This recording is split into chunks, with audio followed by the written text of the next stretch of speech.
forward? Okay. I want to start from Paragraph Beis again, and I want to tell you how it's so easy. It's such a yetzer hara to read something quickly and think you understand it because you fall into a mold of what everybody always says. So you say, okay, that's what he's saying, blah blah blah. With Nefesh Hachaim here saying something so important and so deep that. So yeah, at Shabbos I mentioned that Reb Zera, when he came to Eretz Yisrael from Buffalo, so he did 100 Tanesim that he should forget the Torah Svava. Like, why do you want to forget? Well, you know. What's wrong with Torah Svava? So I think the shot is that if he didn't forget the Torah Svava when he comes to Eretz Yisrael, everything he hears, we talked about that, I know that. He right away falls into an old mode and assumes that he's understanding what Rabbi Yochanan, the Gadol Adar, is saying. So you have to just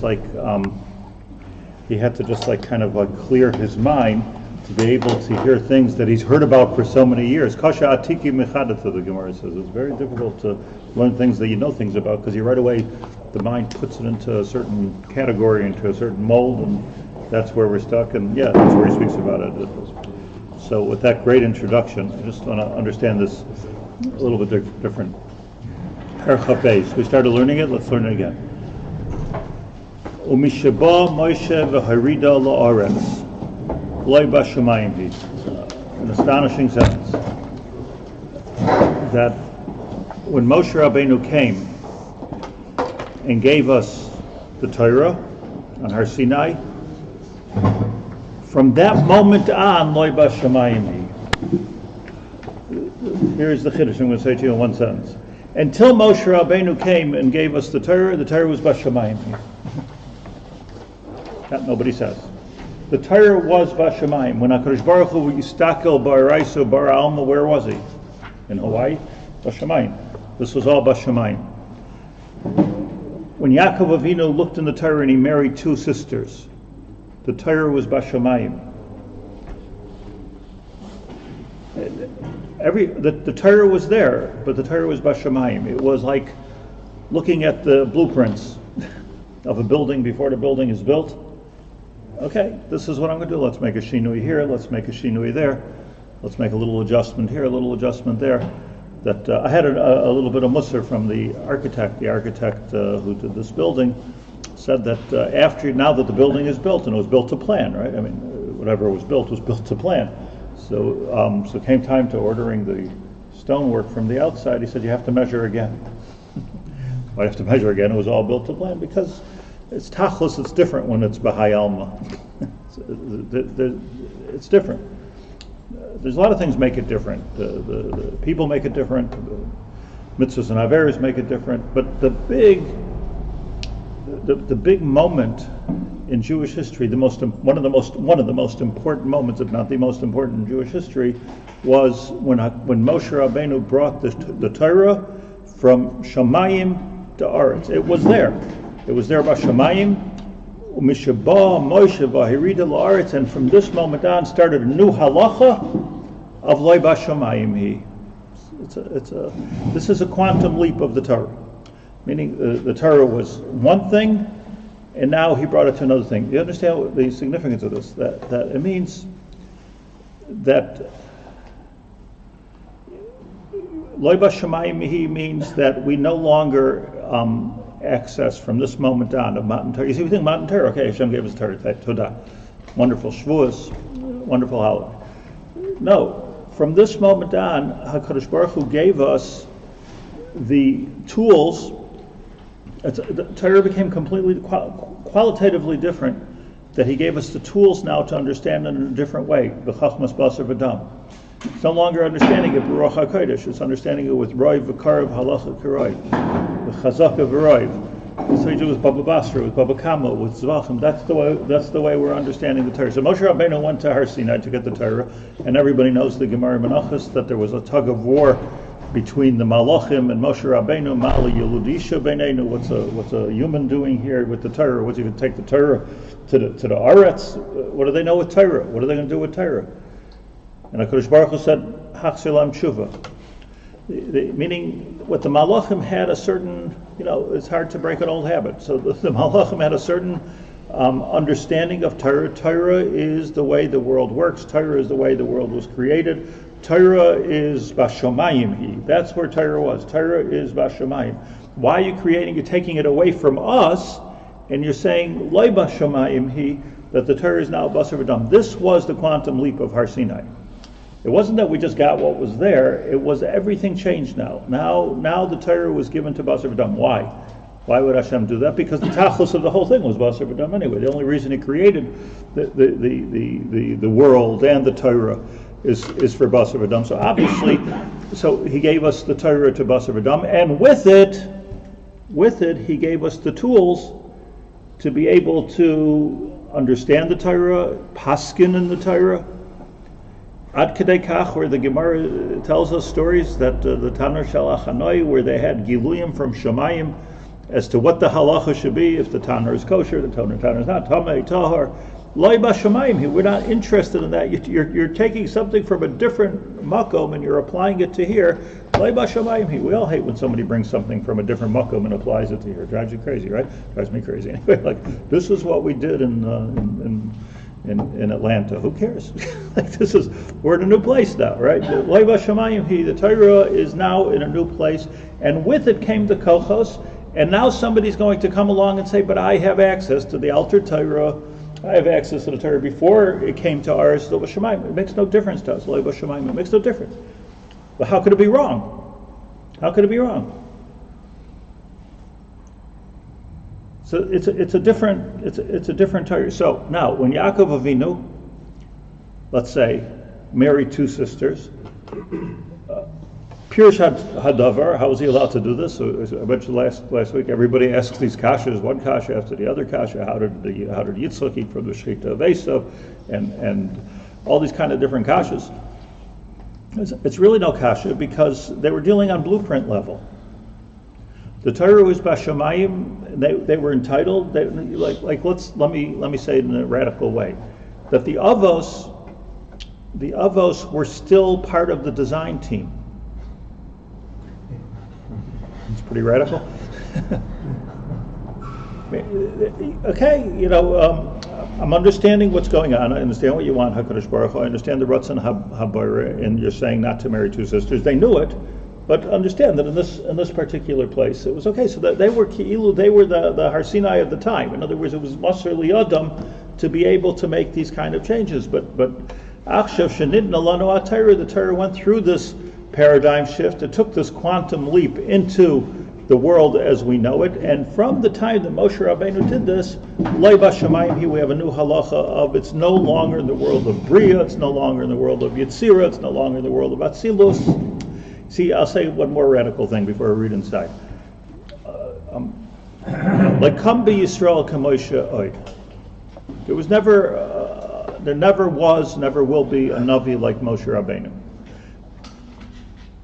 Does that mean that Moshe Rabbeinu was bigger than Avram Avinu? Ani shoel. Does that mean he was bigger than Adam Arishon Koydem Achet? Different. So first of all, different. First of all, like Kam Yisrael. First of all, you got to be Jewish. There were no Jews before Mount Torah. Second of all, what it really means for us is that it could be that Avram Avinu and Yitzchak and Yaakov were bigger than Moshe Rabbeinu, but they were dealing with a different religion almost. They were dealing with something else. It was a different phase. What do you mean by bigger? What do you mean by bigger? Exactly. There's no mashmois to the word bigger. Is Rabbi Akiva Eger bigger than Moshe Feinstein? Shaykh to the time that he's living. That's the. I once was zelcha to give, just giving a mashal. I was zelcha to give a little bit of nechama. Pesach. We went to to Haifa. So Rabbi Twersky, this Rabbi Twersky's brother, was there. So he was sitting with his grandchildren and his great grandchildren that came to him in Pesach. So I said to beautiful lachas, great-grandchildren, beautiful Jews, all of grandchildren, great-grandchildren, we see a little bit here. But, so he said, yeah, but I said to them, I said to them that my great-grandfather was the Harness Steipler Rebbe. Your great-grandfather, Shiatwersky. So he was feeling like, I'm a great-grandfather. Like, this is a great... So I said to him, look, they're not doing too bad. So he said, yeah, the Harness Steipler Rebbe. So, Zachisi l'nachem adam gadol. I said to him, you know what? I'm not sure I agree. The Harness Steipler was the exact right person for his generation, and you're the exact right person for this generation. And MS, by the way. It's MS. I don't say anything bad, I doubt if the Harness Steipler Rebbe would be able to deal with the problems that Dr. Twersky is dealing with. I doubt it. But maybe that's where it comes from, but it's a different thing. And Yaakov Avinu would not be able to deal with the issues that Moshe Rabbeinu did. When we say like Kam Yisrael, Kam Moshe, he was the right, from that point on things changed, and now somebody's going to come and say, I'm a Navi, I'm a bigger Navi than Moshe. No. Moshe Rabbeinu was he brought the Torah. This is the Torah. What is the person going to do? What did Lahabdil Elif Havdalah Shapsai Tzvi? What was his movement? His movement was that I know Kabbalah. I'm an Abulafian. I understand things very, very well, and I'm telling you that this piece of Torah should be put on the side right now. It's not worthwhile. And he did things. He did things, and people followed it because it really sounded good. I would even say maybe it was good. Maybe it was good, but it was wrong. In other words, he got into the blueprints. When you look at the Tzaddik, it's mashma that he says that it was a very high madrega. Shapsai Tzvi, he puts them together with Yeshu Hanoitzri. Puts them both together. He says Yibach Shabab. Shem Rishoyim Yirkav. Shin Reish Yud. It took me a long time to figure out the Rosh Hashanah. Shem Rishoyim Yirkav. But there were Rishayim. What was the Rishis? The Rishis was that's not, you're not Yaakov Avinu. You can't go ahead and marry two sisters now. But this is not the, excuse me, blah, blah, blahs. You can't change the Torah and you have to stick to it and you have to go to the program. No, the Torah took on it's in a different phase now. And since it's in a different orbit, a different quantum, in fact, it's a different place, so since it's a different place, it's totally unapplicable. Whatever you think should be or shouldn't be. You see, I would even say that the movements in Judaism, the conservative movement, they're to give them probably more credit than they deserve, but they're probably thinking like Koydem Matan Torah. In other words, we could take this into our hands and we can do whatever we need to do with this. This is what we need to do. It's sealed. It's built already. It's done, and it's tailor-made for this world. And there are bechinas and halachas and klalim as to how we can work the Torah. That's what's really going on here. Yeah, given this yesod, so can you talk a little bit about the Avos being the Merkava and Moshe Rabbeinu having to put his hand on the Merkava? He has to answer. Kisei HaKavod. Kisei HaKavod, yeah. Oh. Kisei HaKavod. But Avos Hein HaMerkava is exactly what we're saying, that they were part of the design team. Hein HaMerkava, in other words, the Shechina was falling on them. When HaKadosh Baruch Hu was bringing, here's what happened. Here's the story that the Arizal starts his sefer with. The Eitz Chaim, this is what he starts with, that HaKadosh Baruch Hu wanted to create the world and went through many, many Gilgulim, and until it came to the Gilgul of coming into this world, and the Avos were there to catch the ball.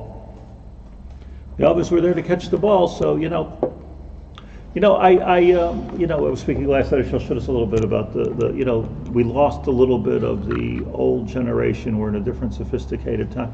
But so much of what they said and what they were Moshe Nefesh for, on the one hand, it was beautiful. I mean, what's the Shiloh? Like the Arlichkeit of our grandparents was like something that's l'chayra. I mean, just this straight, clear, the clear, the Tillim Zuggers and the water carriers and the Moshe Nefesh for halacha.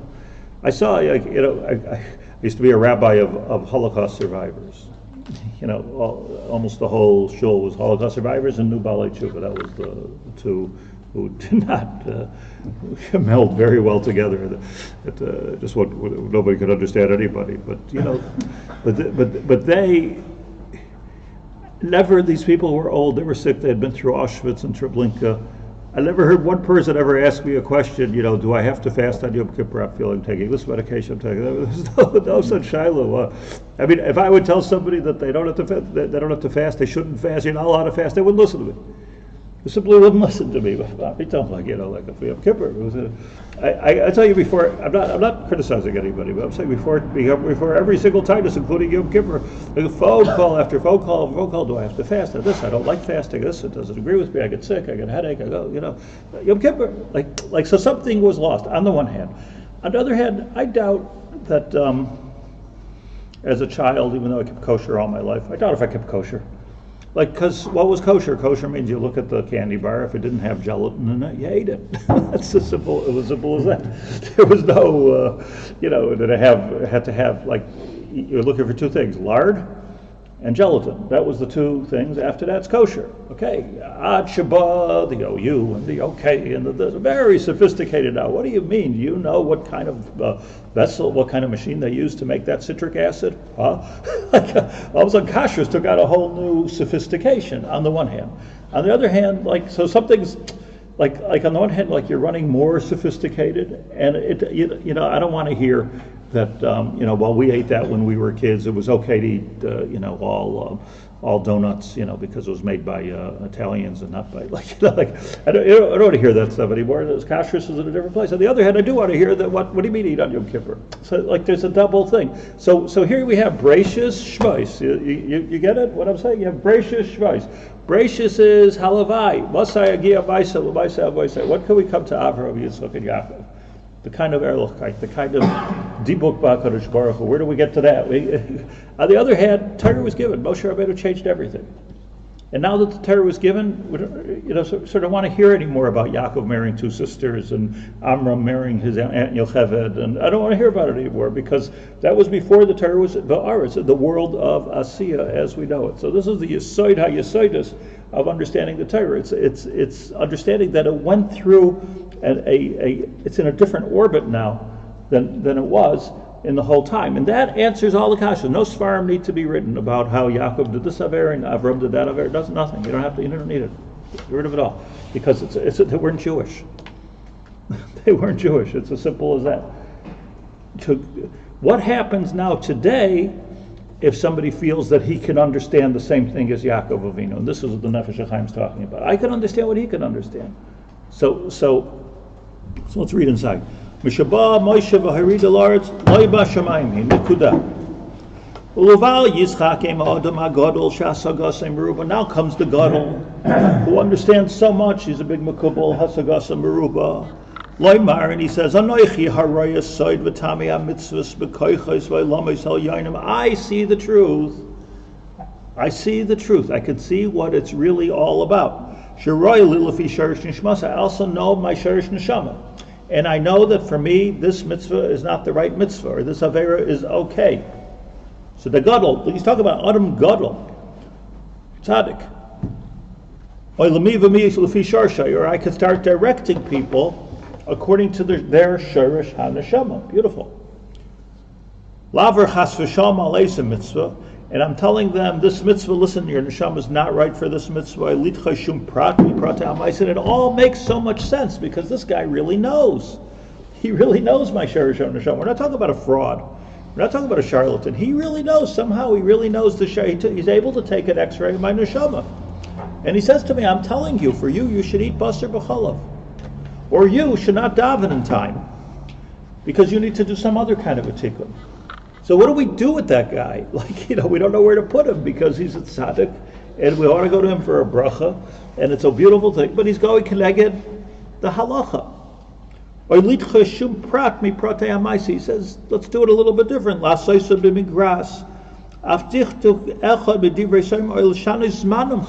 changes the zman of the mitzvah. It's okay to daven late. So what do we do with this guy? So the answer is that you're living in the wrong world, tzaddik. You're living in a world of Kodem Matan Torah. You're not living in a world of Acher Matan Torah. It's not that you're a bad guy, but you're not Yaakov Avinu. You're living in the wrong Zman. I keep on repeating that Rashi says, if Noach would be in the door of Avram, lo nechshav l'klum. Why? Because he doesn't belong in the door of Avram. Noach belonged in his generation, Avram belonged in his generation, and he would have been nothing. He would have been nothing. And if we would live in the door of Avram, he wouldn't have been nothing. And possibly if Avram Avinu would be walking around today, it wouldn't be the right thing. He would have to keep Torah like the rest of us. He would have to, Yaakov Avinu, if he were living today, would not be permitted to marry two sisters with all his kedusha, with all his tzaddik. You agree with me? Even Yaakov Avinu, he was not bound by it because the Torah didn't take that quantum leap into this world. He was still okay. He was still on the design side of it. That's what it means. There's no Navi like Moshe. Not that bigger or smaller, as you say, Darn. It doesn't mean bigger. Like come Navi Moshe. Moshe was a certain kind of a Navi. Moshe Rabbeinu's job was to bring the Torah from Shamayim to Aretz. That was his job, period. Was somebody else bigger than him? Maybe. But they didn't have this particular job in history, to bring the Torah from Shamayim to Aretz. This is such a limud, by the way, in all of the quantum leaps of history. Things are different now. We're not living in the same time as we were even before the Holocaust. This whole idea of going back, it's not necessarily the right thing. There's a lot to learn. I want to be bevatel this obsession with going back to Eastern Europe. Lama, we live here in Eretz Yisrael. This obsession. Obsessed with history, obsessed with the past. Learn from them. Isn't right? You want to go there, learn, become a scholar. It's not one of the heterim to go to Chutzlaretz. Like what are you walking around in Krakow? Like it's Krakow is no more. Finished. Let's go further. We have Eretz Yisrael now. Let's go. In other words, it's okay. I'm not. It's an interesting tourist attraction, but it's not. It's not where Yiddishkeit is any longer. Even the Kvarim, basically. Like come Navi Kamoshe Lamdu Chazal Eile HaMitzvos She'ein Navi Rashai L'Chadesh Davar Me'ata. The Gemara in Shabbos Kuf Daled that there's no more chidushim. U'Kamoshe Samcha Torah, and the Torah says it's Kol Hadavar Asher Anochi Mitzavah Lo Yisosif Alav Lo Yisigra Mimenu. Now you can't be Moisif, you can't be Sigra. Gam Ki Yagalku Mikir B'Chanavi. The Navi is getting up and he's saying that this is what you need to do. Rabbi say, let's just learn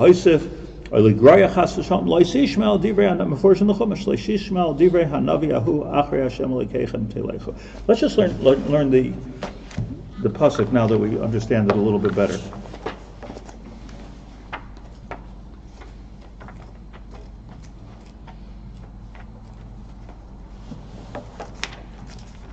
Here's the end of Nitzavim, yeah?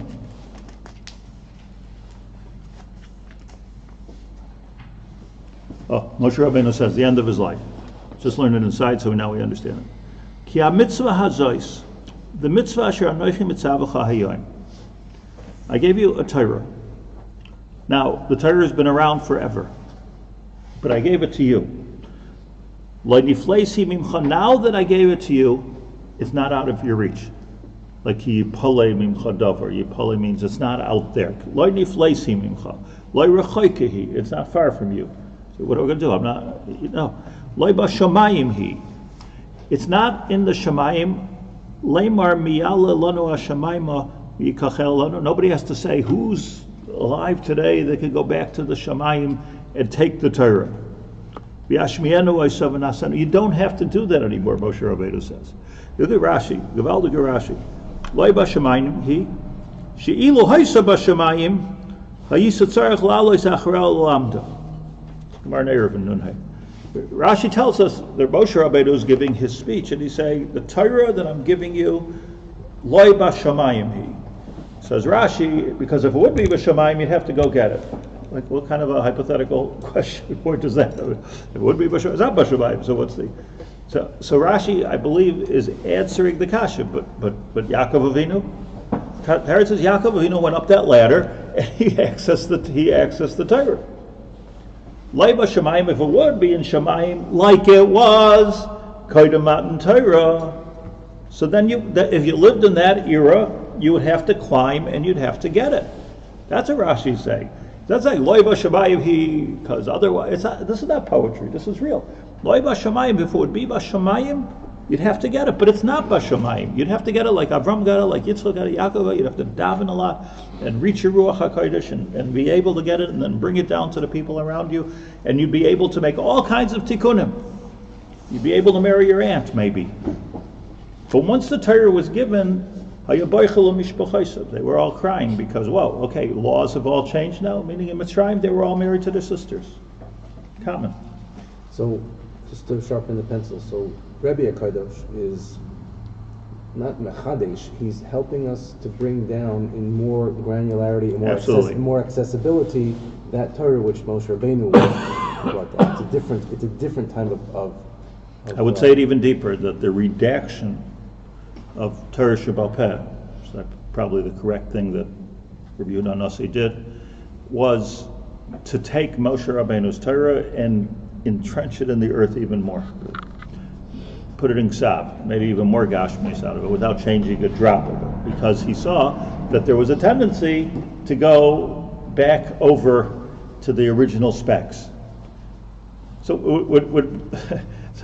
like how what a chiddush to Yisod this is that in other words we know that HaKadosh Baruch Hu looked at the Torah and he created the world, but not our Torah necessarily.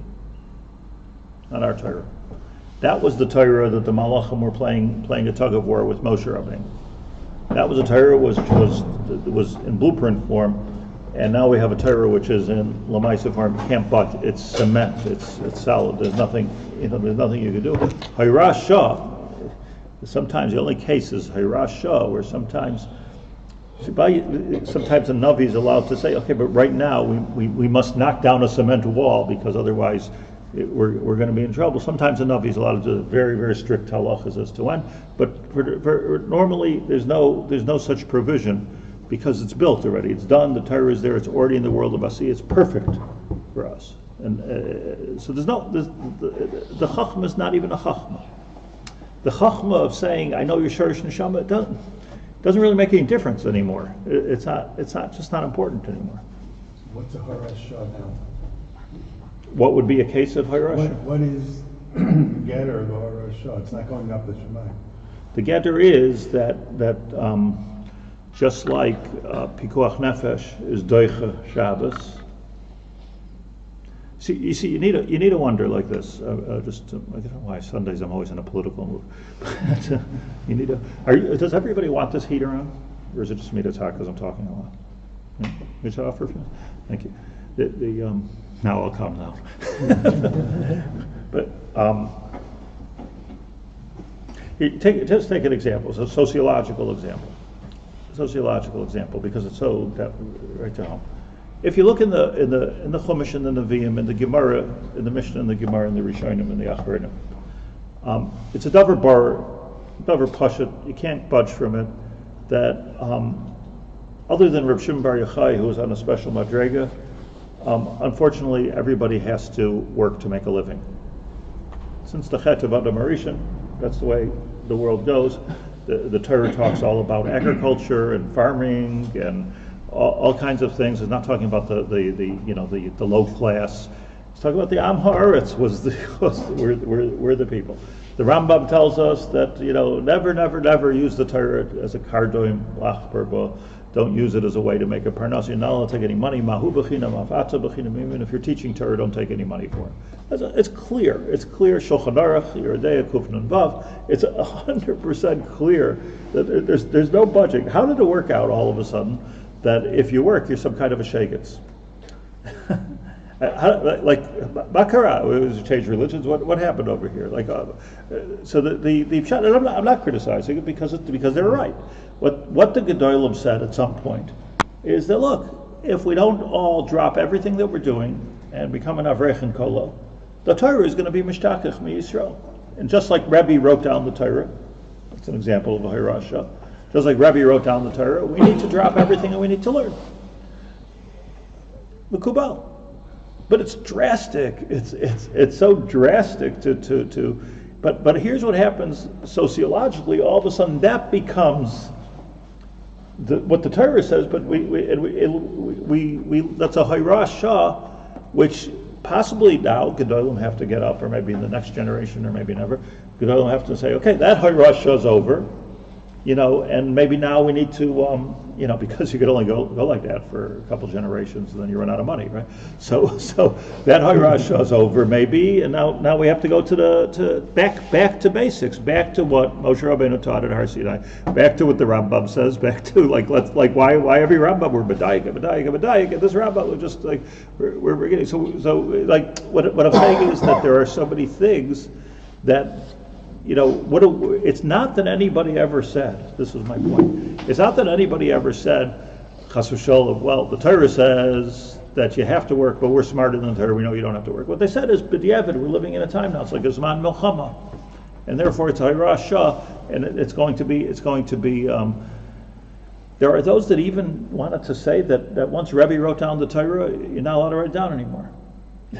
The Rishonim, the many Rishonim wanted to learn that who says now you're allowed to write down. He did what he did. So okay, so the Poskim speak about this, right? So, but it's just a typical example of how. What is that? Like what is it? What is it when the Torah changes? It's not muchlefes. It can only be muchlefes from you can't go back to before Matan Torah. And there's no shinui after Matan Torah. There's only one Matan Torah. And so if there's one Matan Torah, you have to really question everything that we're doing, like, well, we don't do that anymore. But you have to wonder, why don't we do it anymore? Why don't we do it anymore? You really have to wonder, like, you have to really be a Talmud Chacham to understand, why don't we build a Beis HaMikdash now and make korbanos and do what the Torah tells us to do? It's not so pashut. You really have to learn the Rambam well to see, like, what exactly is missing that we can't do that. It's not so pashut. Rabbi Akiva went in the 70 years after the Charbon, and he started to bring a carbon. He didn't know from all this, he didn't know that you're not allowed to go to the Har Bayis. I'm not saying that we should go to the Har. I'm not anybody. Like, I'm not saying anything. I'm just saying what I always do ask myself, and this I can have the audacity to suggest as an exercise, is just to stop and think, like, what does the Torah really want? Because we get so carried away with so many different political things that, like, you can forget, like, what is the real Ratzon Hashem? And start, go find yourself a teacher or a Rebbe that's going to tell you what really does the Torah say. Let's just look at it and be makor, and just see what does it say, right? Doesn't that make sense to you? Does it make sense to you? I'm asking, what differentiates the Hayras Shah from all the things that he said that we can't do now? A Navi, Gadol Ador, or a Sanhedrin. That's what differentiates it. And the whole Yiddishkeit's going to fall apart. So was Shabsai Tzvi considered to be somebody who can make a Hayras Shah? No. You're missing the point. It's not the Gaver, it's the Hefza. Meaning, like Esther did Aveir Lishma, so the guy explains, because she was there to save whole Klal Yisrael. Hatzalas Klal Yisrael shining. The Yael, Eish Zakeni did Aveir Lishma because Klal Yisrael shining. So there are different things that Gedolim could see. It's not about, like, he was big, he's not big. If the fact that he said that means he's not big. But if it's a question about Tzol's Klal Yisrael in the Sanhedrin, let's say, like in the time of Esther, Sanhedrin was maskim, Parshu Mimenu Mixa Sanhedrin. The Rav Sanhedrin was maskim that Esther should go marry a guy. Well, you wouldn't want your sister to marry a guy. Like, I should marry a guy. It's weird, right? You imagine somebody tells somebody to go marry Trump. There were some brothers on that. Maybe Achashverosh wasn't that bad.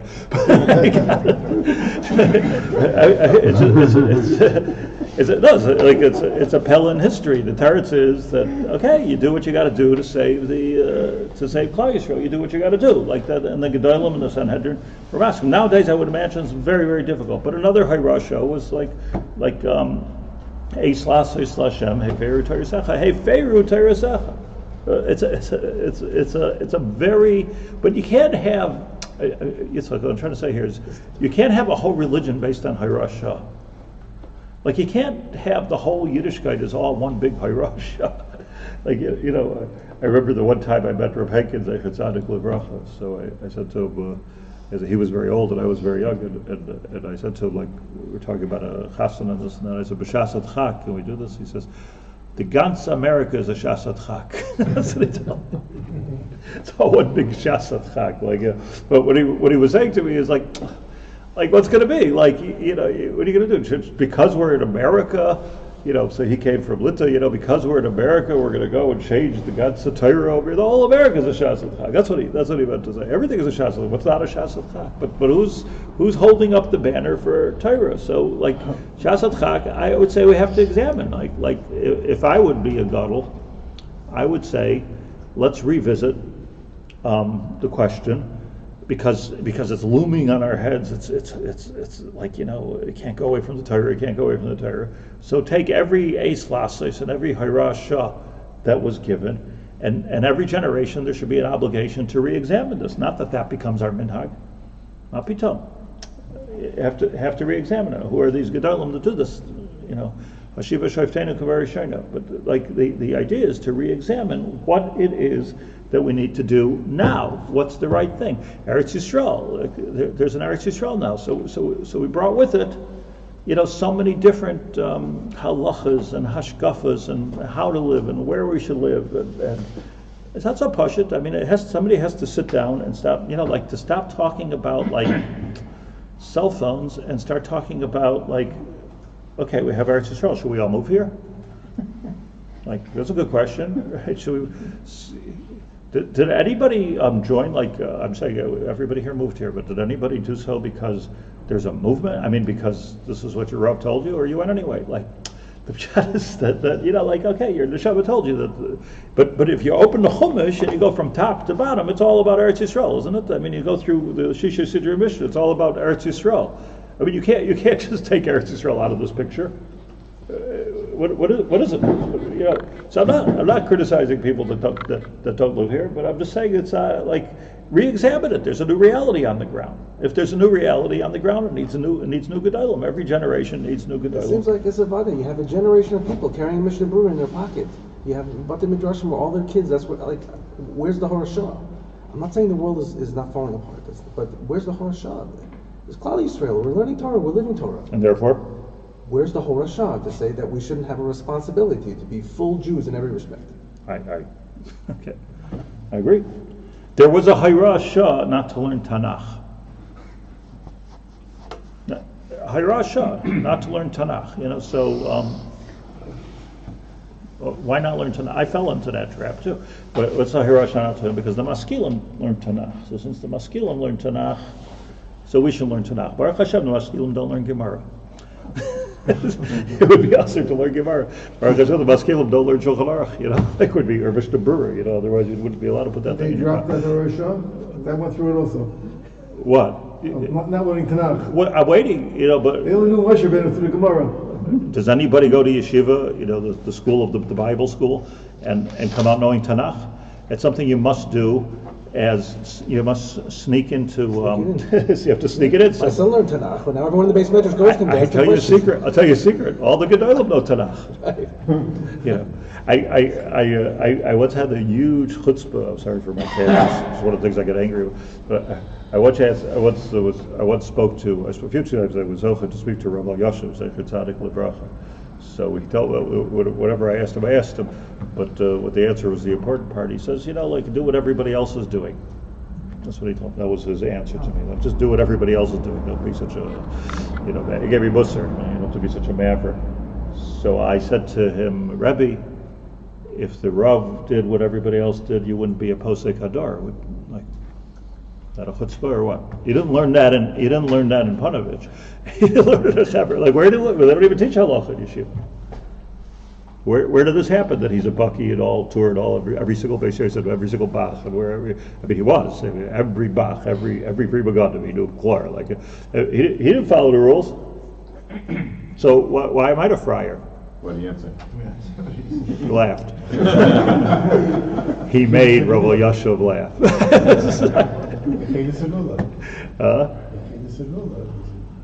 But what he did is pashut.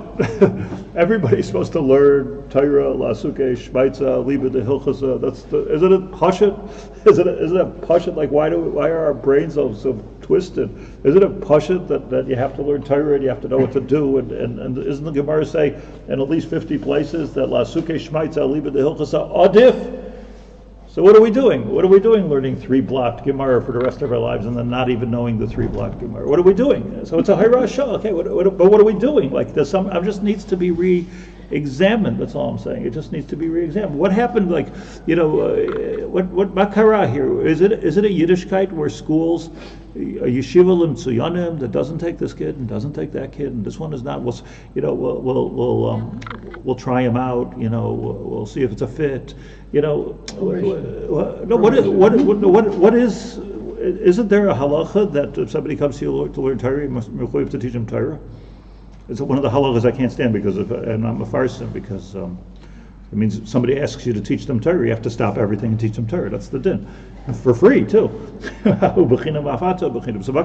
is that the whole system? The whole schools is all b'diavad anyways, and the whole it was all Yeshua ben Gamla, and it was all Hayrasha.